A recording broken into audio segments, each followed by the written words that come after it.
Senior నటుడు చలపతిరావు ఒక చెత్త విషయంలో వార్తల్లోకొచ్చేశారు. 3 రోజుల నుండి ఆయన పేరు మీడియాలో మారుమోగిపోతోంది. రారండోయ్ వేడుక చూద్దాం ఆడియో వేడుకలో మహిళల్ని ఉద్దేశించి ఆయన చేసిన వ్యాఖ్యలు తీవ్ర దుమారాన్నే రేపాయి. మీడియాలో ఆయన పెద్ద విలన్ అయిపోయాడు. చలపతిరావు వ్యాఖ్యలు తీవ్ర అభ్యంతరకరమే. వాటిని ఎవరైనా ఖండించాల్సిందే. అయితే ఈ వ్యాఖ్యల్ని పక్కన పెట్టి చూస్తే ఆయన జీవితంలో వేరే కోణాలున్నాయి. పెళ్లైన కొన్నేళ్లకే భార్యను పోగొట్టుకుని పెద్ద విషాదమే చవిచూశారు చలపతిరావు. ఆ సమయంలో ఆత్మహత్య చేసుకోవాలన్న ఆలోచన కూడా కలిగిందని ఒక ఇంటర్వ్యూలో చెప్పుకొచ్చారు.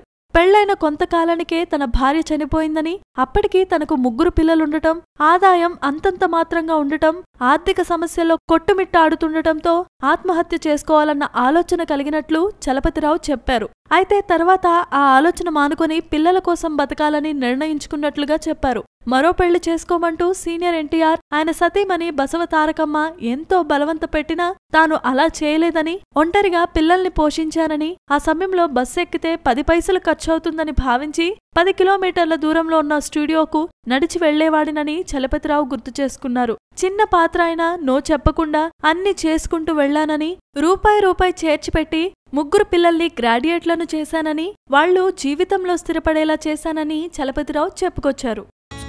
Please subscribe. Hi, it's me Purna. Please subscribe.